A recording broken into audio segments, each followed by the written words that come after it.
দেশত দ্ৰুতগতিত বৃদ্ধি পাবলৈ ধৰিছে কোভিডৰ সংক্ৰমণ। কেৰালাত পুনৰ 3জন কোভিড আক্ৰান্তৰ মৃত্যু হৈছে। এতিয়ালৈকে কোভিডৰ মৃত্যুৰ সংখ্যা হৈছে 10 জনলৈ বৃদ্ধি পাইছে। 24 ঘণ্টাত নতুনকৈ কোভিডত আক্ৰান্ত হৈছে 614 জন। কেৰালাত সৰ্বাধিক কোভিড আক্ৰান্তৰ সংখ্যা এতিয়া বৃদ্ধি পাবলৈ ধৰিছে। কেৰালাতে 24 ঘণ্টাত 292 জন নতুনকৈ আক্ৰান্ত হৈছে। তামিলনাডুত 13 জন, মহাৰাষ্ট্ৰত 11 জন, কৰ্ণাটকত 9 জন আক্ৰান্ত হৈছে। তেলেংগানা আৰু পুডুচেৰীত 4 জনকৈ কোভিডত আক্ৰান্ত হৈছে। দিল্লী আৰু গুজৰাটত 3 জন আক্ৰান্ত। গোৱা আৰু পঞ্জাৱত 1 জনকৈ আক্ৰান্ত হৈছে কোভিডত। আৰু কোভিডত ইতিমধ্যে আক্ৰান্ত হৈছে বহুকেইজন। দেশত দ্ৰুতগতিত এতিয়া কোভিডৰ সংক্ৰমণ বৃদ্ধি পাবলৈ ধৰিছে। কেৰালাত পুনৰ 3 জনকৈ কোভিড আক্ৰান্ত হৈছে মৃত্যু। এতিয়ালৈকে কোভিডত মৃত্যুৰ সংখ্যা 10 জনলৈ বৃদ্ধি পাইছে। 24 ঘণ্টাত নতুনকৈ কোভিডত আক্ৰান্ত হৈছে 614 জন। আৰু কেৰালাত এতিয়া সৰ্বাধিক কোভিড আক্ৰান্তৰ সংখ্যা বৃদ্ধি পোৱা পৰিলক্ষিত হৈছে। আৰু অতিকৈ দুৰ্ভাগ্যজনকভাৱে কেৰালাতে 24 ঘণ্টাত 292 জন নতুনকৈ আক্ৰান্ত হৈছে।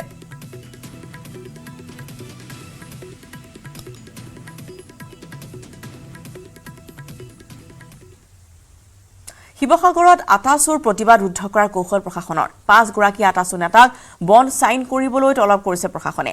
আটা চোৰ নেতা অখিল আহোম, সুনীত কুমাৰ সন্দিকৈ, নিপু শইকীয়া, জিত ৰাজকোঁৱৰ আৰু কৌশিক গগৈক বন চাইন কৰিবলৈ তলব কৰা হৈছে। শিৱসাগৰ যমুনা বেদখলমুক্ত কৰাৰ দাবীত প্ৰতিবাদ অব্যাহত ৰখাত বন স্বাক্ষৰৰ বাবে হেঁচা দিছে প্ৰশাসনে।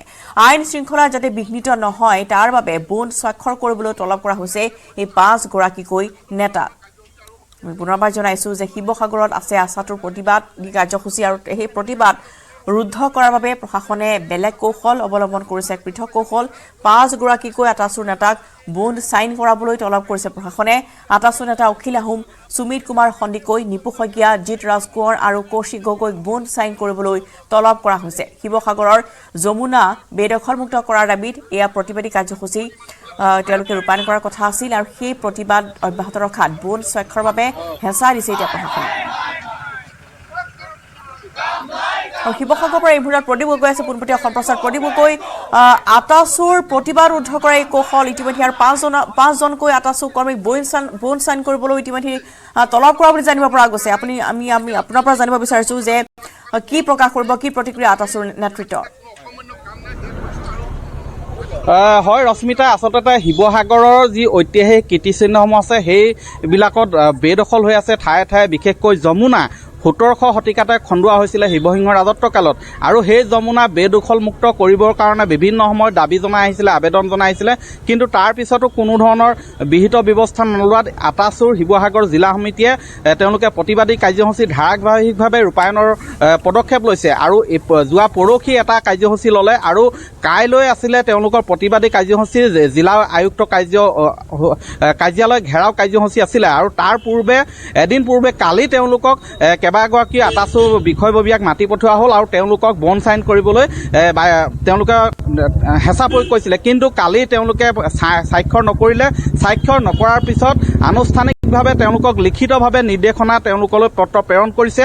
আৰু সেই পত্ৰ আজি 11 বজাত, দিনৰ 11 বজাত তেওঁলোকক সাক্ষী হ'বলৈ, তেওঁলোকক উপস্থিত থাকিবলৈ নিৰ্দেশ দিয়া হৈছে। গতিকে তাৰে দুগৰাকী বৰ্তমান আটাচোৰ বিষয়ববীয়া আছে, জানিব বিচাৰিম। যুটীয়া সম্পাদক আছে শিৱসাগৰ জিলা সমিতিৰ মিণ্টু দুৱৰা, কি ক'ব এই সন্দৰ্ভত আপোনালোকৰ? হয় চাওক, প্ৰথম কথা আমাৰ সদুতা আহোম ছাত্ৰ সন্থাৰ যি আমাৰ সাংবিধানিক লক্ষ্য আৰু উদ্দেশ্য আছে, এই লক্ষ্য উদ্দেশ্যৰ ভিতৰত আচলতে আমাৰ যিবিলাক ঐতিহাসিক সমল আছে, এই ঐতিহাসিক সমলবিলাক আমি উপযুক্তভাৱে সংৰক্ষণ আৰু সংবৰ্ধনৰ কাৰণে আমি যিকোনো উপায় আচলতে পদক্ষেপ ল'ব লাগিব। এই প্ৰশাসনৰ জৰিয়তে হওক বা আমাৰ নিজাববীয়াকৈ হওক, আমি সেই ক্ষেত্ৰত বাৰম্বাৰ দাবী উত্থাপন কৰি আহিছোঁ। অতি আচলতে পৰিতাপৰ বিষয়, যিটো সময়ত সকলোতকৈ দক্ষ মুখ্যমন্ত্ৰী বুলি কোৱা হয় আমাৰ হিমন্ত বিশ্ব শৰ্মা ডাঙৰীয়া, তেখেতৰ নেতৃত্বাধীন এই চৰকাৰখনে আচলতে শিৱসাগৰ বা বিশ্বৰ মানচিত্ৰ জিলিকাবৰ কাৰণে এটা যিধৰণে ব্যৱস্থা কৰিছিলে, আমি তেখেতক ৱেলকাম জনাইছিলোঁ। বা আহোম প্ৰশাসনৰ সৃষ্ট এজন সেনাপতি লাচিত বৰফুকনক আচলতে বিশ্ব দৰবাৰ জিলিকাবৰ কাৰণে যিধৰণে ব্যৱস্থা কৰিছিলে সেইটো আমি ৱেলকাম জনাইছিলোঁ।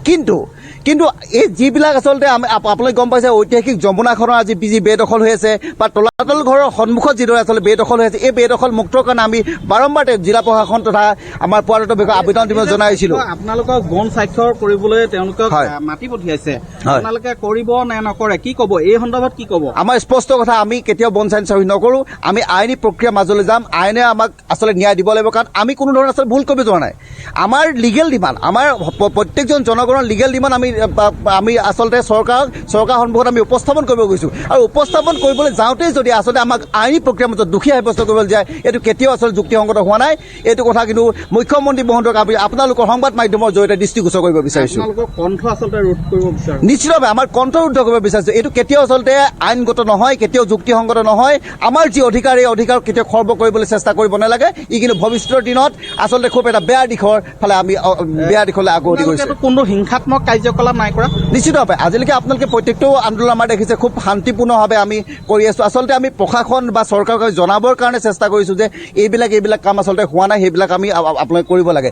এইটো জনাবলৈ যাওঁতে আমি কিছুমান পন্থা ল'ব লগা হৈছে, ইয়াত কিন্তু কোনো ধৰণৰ জংগী পন্থা আমি আজিলৈকে অৱলম্বন কৰা নাই। গণতান্ত্ৰিকভাৱে আগবাঢ়িব বিচাৰিছে আৰু এইসমূহ কথা তেওঁলোকে চৰকাৰৰ দৃষ্টি নিবদ্ধ কৰিব বিচাৰিছে, কিন্তু তাৰ পিছত তেওঁলোকক তলব কৰা হৈছে। গতিকে তেওঁলোকে এতিয়া বন চাইন কৰিব নে নকৰে, কি জনায়? হয় ৰশ্মিতা, তেওঁলোকে বন স্বাক্ষৰ নকৰোঁ বুলি তেওঁলোকে বৰ্তমান এই মুহূৰ্তত কৈছে। মিণ্টুৰ দৰে কৈছে বন চাইন তেওঁলোকে নকৰে, আৰু বাকী যি আইনগত দিশ আছে তেওঁলোকে অধিবক্তাৰ সৈতে হয়তো আলোচনা কৰিব। কিন্তু যিহেতু আচলতে এই যি ঐতিহাসিক কীৰ্তিচিহ্ন বেদখল মুক্ত কৰা বা যমুনা দিনত বৰ্তমান পোত খাই গৈছে, সেই যমুনাৰ লগত শিৱসাগৰৰ ঐতিহাসিক শিৱদৌল, দেৱীদৌল, বিষ্ণুদৌলৰ লগত আচলতে এটা বিজ্ঞানভিত্তিক এটা সংযোগ আছে। যমুনা যদিহে বাম হৈ যায়, বেদখল সংকুচিত হৈ আহে, তেনেহ'লে শিৱদৌলৰ প্ৰতিও সংকট নামি আহিব বুলি বিভিন্নজনে কৈ আহিছে, বুৰঞ্জীবিদে কৈ আহিছে। সেয়ে তেওঁলোকে আচলতে যমুনা যি সংকুচিত হৈ আছে, সংকুচিত ৰূপটো আঁতৰাই পুনৰ সম্পূৰ্ণ বেদখল মুক্ত কৰি যমুনা আচলতে পৰিষ্কাৰ কৰি ৰখাৰ দাবীত তেওঁলোকে এই কাৰ্যসূচী ৰূপায়ণ কৰিছিলে। আৰু এই কাৰ্যসূচী যি ধাৰাবাহিক কাৰ্যসূচী ৰূপায়ণ কৰি আছে, তাৰ মাজতে এনেধৰণে আচলতে বন স্বাক্ষৰ কৰি তেওঁলোকক কণ্ঠৰোধ কৰিবলৈ বিচৰা হৈছে নেকি বুলি প্ৰশ্ন উত্থাপন কৰিছে এইসকল আটাচুক কৰ্মী। অনাগত সময়ত লক্ষণীয় হ'ব তেওঁলোকে যি প্ৰতিবাদী কাৰ্য। ধন্যবাদ জনাইছোঁ আপোনালৈ। আৰু ইতিমধ্যে আটাচুৰ এইসকল নেতৃত্বই উল্লেখ কৰিছে যে তেওঁলোকে কেতিয়াও বন চাইন নকৰে, তেওঁলোকৰ কণ্ঠ ৰোধৰে চেষ্টা প্ৰশাসনৰ, তাক লৈ তেওঁলোকে ধিক্কাৰ জনাইছে, তেওঁলোকে গৰিহণা দিছে। তেওঁলোকে কেতবোৰ যিসমূহ বৰ্তমান শিৱসাগৰৰ যিবোৰ ঐতিহাসিক কীৰ্তিচিহ্ন সেইবোৰ সংৰক্ষণৰ দাবী জনাইছে, আৰু সেইবাবে তেওঁলোকে প্ৰতিবাদী কাৰ্যসূচী ৰূপায়ণ কৰিছে। কিন্তু তাৰ মাজতেই আৰক্ষী প্ৰশাসনে যেনেধৰণৰ ব্যৱস্থা গ্ৰহণ কৰিছে, সেই ব্যৱস্থা তেওঁলোক সন্মত নহয় বুলি উল্লেখ কৰিছে, আৰু এই বনত চাইন নকৰাৰ কথা তেওঁলোকে উল্লেখ কৰিছে।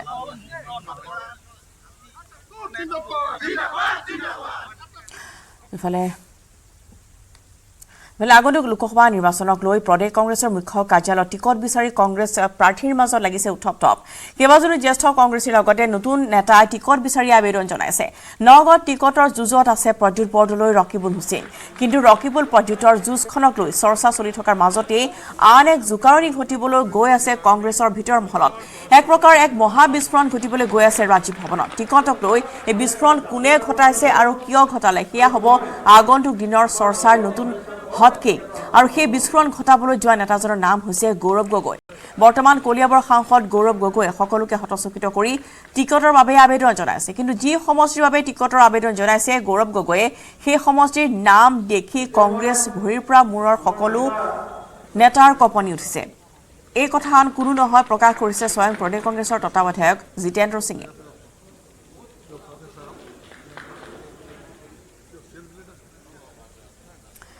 আৰু এই সন্দৰ্ভত জিতেন্দ্ৰ সিঙৰ আছে আমাৰ ডেপুটি এডিটৰ নিলয় ভট্টাচাৰ্যৰ এক আছুতীয়া সাক্ষাৎকাৰ আমি আগবঢ়াই দিছোঁ। অসম প্ৰদেশ কংগ্ৰেছৰ মুখ্য কাৰ্যালয় ৰাজীৱ ভৱনত 2024 চনৰ বাবে ৰাজনৈতিক প্ৰস্তুতি তুংগত এখনৰ পিছত আনখন মিটিং হৈছে। আৰু তেনে স্থিতিত আমাৰ সৈতে আছে অসম কংগ্ৰেছৰ ইনচাৰ্জ আৰু অল ইণ্ডিয়া কংগ্ৰেছৰ জেনাৰেল सेक्रेटरी जितेंद्र सिंह डांगोरिया। सबसे पहले आज बहुत लोग कह रहे हैं कि कांग्रेस में इतना लोग जो है आज नीचे मालूम पड़ रहा है। देखिए, सबसे पहली बात तो यह है कि कांग्रेस पार्टी सबसे पुरानी पार्टी है, और कांग्रेस पार्टी ने आज जो आसाम की जो बुनियाद रखी है, आसाम ऐसे मौके से गुजरा था जहां 5 बजे बाद कोई बाहर नहीं निकल सकता था, और वो एक माहौल बदल के एक मॉडर्न असम बनाया। ये कांग्रेस पार्टी और मुख्यमंत्रियों जो हमारे रहे हैं उनकी एक बहुत बड़ी देन है। बहुत सारे नए लोग हमारे साथ कांग्रेस पार्टी में ज्वाइन कर रहे हैं, बीजेपी से भी आ रहे हैं, अलग अलग पार्टियों से भी आ रहे हैं, सोशल लोग भी ज्वाइन कर रहे हैं। तो आप देख रहे हैं एक माहौल बहुत अच्छा बना हुआ है। मुख्यमंत्री कहते हैं कि माहौल आप लोगों ने इतना बिगाड़े कि बहुत समय लग गया इनको सुधारने के लिए। देखिए, जो मुख्यमंत्री जी कहते हैं वो एक तरह से झूठ का पुलंदा है। वो राजनीति के अंदर और खासतौर से आसाम की राजनीति के अंदर एक बहुत बड़ा धब्बे के रूप में है, क्योंकि आज जो एक माहौल पूरे आसाम के अंदर था, Assam is like mini India. यहाँ सब जाति के, सब धर्म के अलग रीजन है, बराक वैली अलग है, नॉर्थ बैंक अलग है, हमारे हिल डिस्ट्रिक्ट्स अलग हैं, लोअर असम अलग है। तो मतलब अलग अलग सब लोग रहते हैं, लेकिन एकजुट होकर और आसाम का एक ये यूनिकनेस है, एक आसाम का कल्चर है। उन्होंने ये बिगाड़ा है। और आज जो जिस तरह का कल्चर वो बिगाड़ रहे हैं, जाति पर, धर्म पर, आपसी में झगड़ा कराने के लिए, सिर्फ वोट लेने के लिए जो उन्हें एक माहौल बिगाड़ा है, वो आसाम के लोग कभी भी उनको माफ नहीं करेंगे। लेकिन वो कह रहे हैं कि आपके समय यहाँ इन्फिल्ट्रेशन बढ़ा, आपके समय यहाँ एनक्रोचमेंट बढ़ा, आपके समय यहाँ पे मतलब धर्म कर्म पे बहुत राजनीति हुआ, बहुतों को एडवांटेज दिया गया है।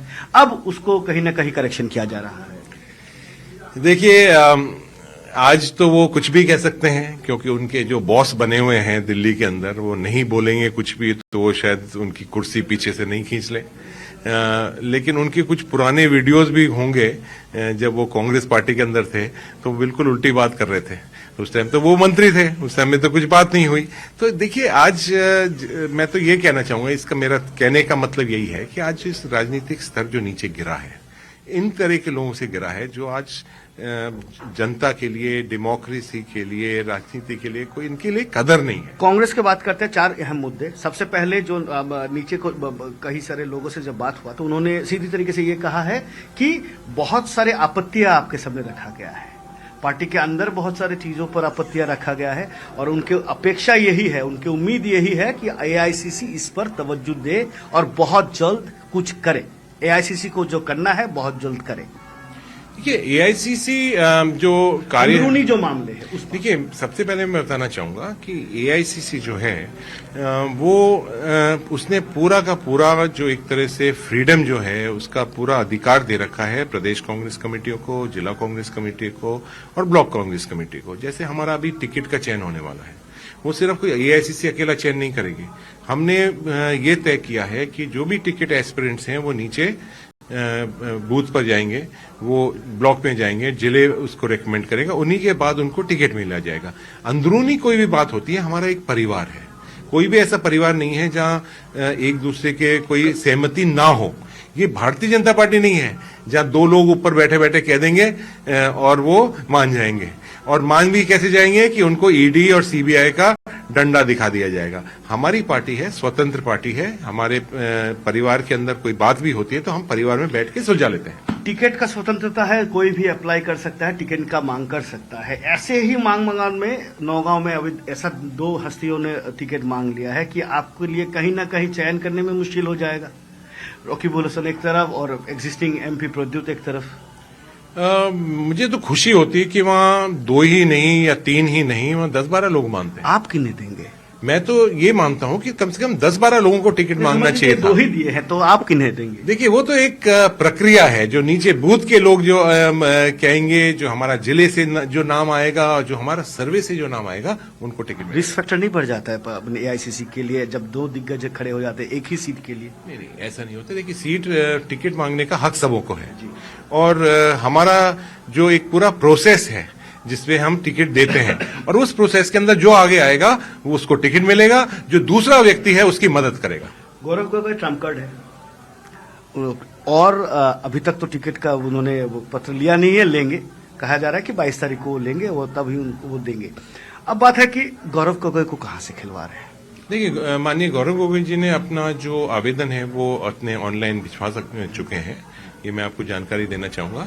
ये अभी पूरा सर्वे होने के बाद भी वो अलग अलग जगह पर वो मेंशन कर देते हैं। मेरे से भी बात उनकी हो चुकी है। कहाँ के लिए?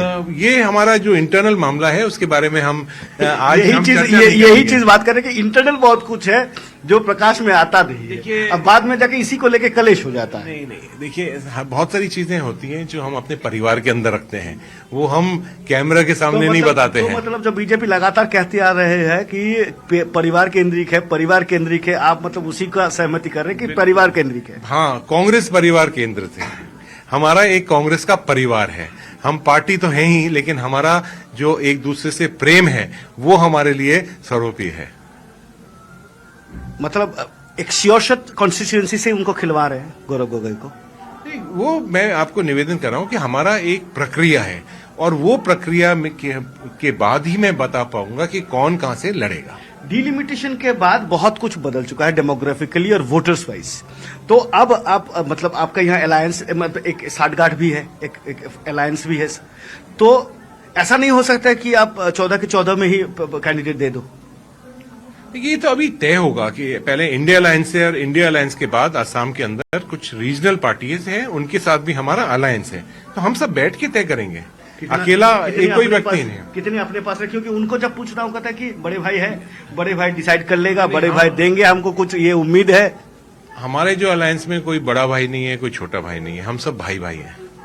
अच्छा, दो चीज मैं छोड़ दूं, मतलब 2 minute, it's not happening, I am finishing any numbers you can predict that in 2024 from Assam out of 14 how much to you and your alliance together? See, I've taken a review of most of these Lok Sabhas, and I feel that in about 9 to 10 Lok Sabhas in these seats, we are very, very strong. 9 but to 10.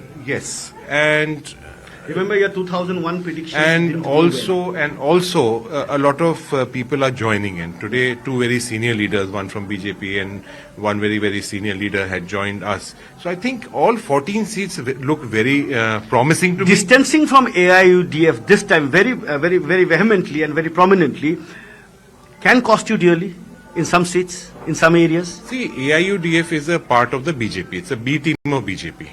So therefore, I think they're more inclined towards BJP because they are work for the BJP. They have business interests with the BJP.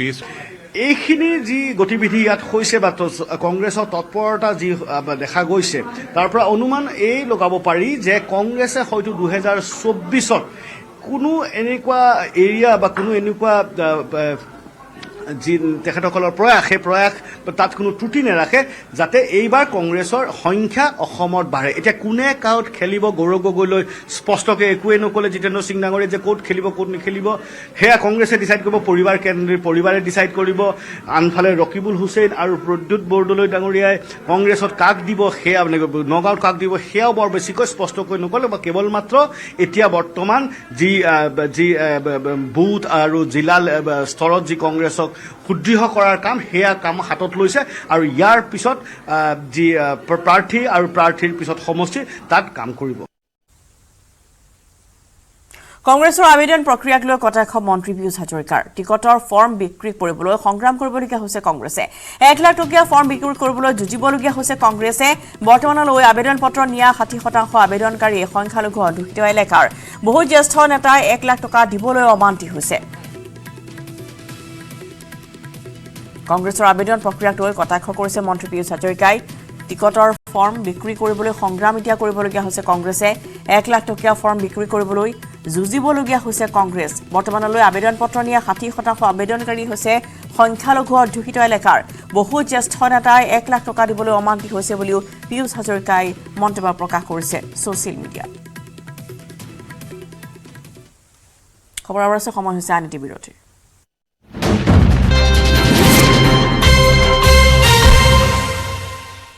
পবিত্ৰ বৰদিনলৈ মাজত মাত্ৰ 3 দিন। বৰদিনক লৈ ব্যস্ততা বাঢ়িছে খ্ৰীষ্টান ধৰ্মী লোকসকলৰ মাজত। গোৱালপাৰা জিলাৰ ৰাজ্যৰ ভিতৰতে পৰিষ্কাৰ গাঁও ৰাংচাপাৰাত বৰদিনৰ ব্যস্ততা দেখিবলৈ পোৱা গ'ল। গাঁওখনৰ লগতে আটক ধুনীয়াকৈ সজাই পৰাই তোলা হৈছে গীৰ্জাঘৰ। গাঁওখনত গোটেই বছৰ পৰ্যটকৰ আগমন ঘটিছে যদিও বৰদিনৰ দিনটোত ৰাংচাপাৰালৈ বিভিন্ন ঠাইৰ লোক আহি ভিৰ কৰা পৰিলক্ষিত হৈছে। আগবঢ়াইছোঁ ৰিংকু দাসৰ ৰিপৰ্ট। খ্ৰীষ্টান ধৰ্মীয় লোকসকলৰ পবিত্ৰ বৰদিনলৈ মাজত মাত্ৰ কেইটামান দিন বাকী।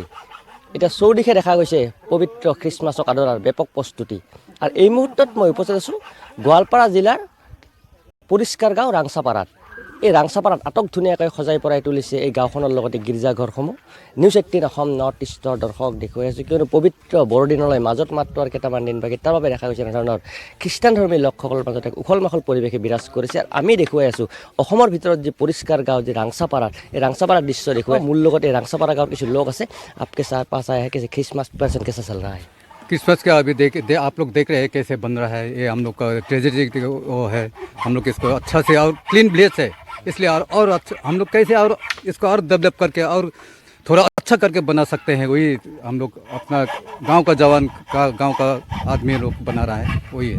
रोज तो बहुत आदमी आता है इधर में गाँव में। हाँ आता है, रोज आता है यहाँ पर देखने के लिए। जैसा गाँव में क्या है, गांव में के नया देखने को क्या मिलेगा। अभी नया वो गार्डन खुला है, ब्लेजिंग गार्डन, वो उसमें जैसा मछली रखा हुआ है और समुद्र का चीज़ रखा हुआ है, उधर चिड़िया रखा हुआ है, खरगोश रखा हुआ है। वो लोग के लिए नया सिस्टम से बनाया हुआ है, अभी नया खुला है वहाँ पर। क्रिसमस में क्या क्या प्रोग्राम चलेगा आप लोग का? प्रार्थना तो होगा हम लोग का, तो मेन तो हम लोग का है प्रार्थना। सेवा होगा यहाँ पर, जो हम लोग का एक चर्च है वहाँ पर हम लोग का प्रिय होगा उस दिन। काम चल रहा है पूरा? हाँ काम चल रहा है, आप देख रहे हैं। आप रास्ता भी देखिए, रास्ता पे ऐसे लाइट के लिए कितना मेहनत कर रहा है हम लोग का गांव का आदमी। हम लोग तो गांव का आदमी को धन्यवाद देंगे जो इतना अपना वक्त निकाल के ये सब कर रहा है। অসমত বলিউডৰ মিষ্টাৰ ইণ্ডিয়া, নগাঁৱত বলিউডৰ মিষ্টাৰ ইণ্ডিয়া খ্যাত জনপ্ৰিয় অভিনেতা অনিল কাপুৰ। নগাঁৱৰ ৰিফ্ৰেস্কো ৰিজৰ্টত বলিউডৰ অভিনেতাগৰাকীয়ে ল'লে অসমীয়া থলুৱা খাদ্যৰ জুতি, লগতে পৰিদৰ্শন কৰিলে চিনেমা হলো। ইয়াৰ পিছতে কাজিৰঙালৈ ৰাওনা হয় অভিনেতা অনিল কাপুৰ। আৰু এনেদৰে অসমত বলিউডৰ মিষ্টাৰ ইণ্ডিয়া নগাঁৱত দেখিবলৈ পোৱা গ'ল যে মিষ্টাৰ ইণ্ডিয়া অনিল কাপুৰ জনপ্ৰিয় অভিনেতাগৰাকী নগাঁৱত থলুৱা খাদ্য গ্ৰহণ কৰা পৰিলক্ষিত হৈছে। নগাঁৱৰ ৰিফ্ৰেস্কো ৰিজৰ্টত বলিউডৰ অভিনেতাগৰাকীয়ে অসমীয়া থলুৱা খাদ্যৰ জুতি ল'লে, লগতে পৰিদৰ্শন কৰিলে চিনেমা হলো। যিহেতু তেওঁৰ যিখন এনিমেল নামৰ ছবি ইতিমধ্যে দৰ্শকে আদৰি লৈছে, গতিকে নগাঁৱত বা অসমত এনিমেলৰ কেনেধৰণৰ প্ৰচাৰ বা কেনেধৰণৰ এতিয়া চলি আছে, ছবি গৃহসমূহত দৰ্শকৰ কিমান ভিৰ হৈছে সেয়া চাবলৈ নগাঁৱৰ ছবি গৃহতো অনিল কাপুৰে এনেদৰে পৰিদৰ্শন কৰা পৰিলক্ষিত হয়।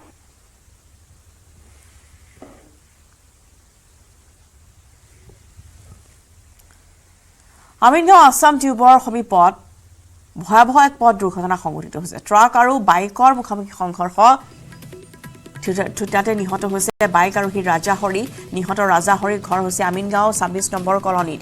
আমিনগাঁও অসম ক্ৰিকেট সন্থাৰ খেলপথাৰত কৰ্মৰত আছিল ৰাজা হৰি। কৰ্মস্থলীৰ পৰা ঘৰলৈ উভতাৰ পথতেই সংঘটিত হৈছে এই পথ দুৰ্ঘটনা। দুৰ্ঘটনা সংঘটিত ট্ৰাকখনৰ নম্বৰ হৈছে AS01 KC 4958 আৰু বাইকখনৰ নম্বৰ হ'ল AS01 DT 9289। আৰক্ষীয়ে আটক কৰিছে ট্ৰাকখনৰ চালক হেণ্ডিমেনক।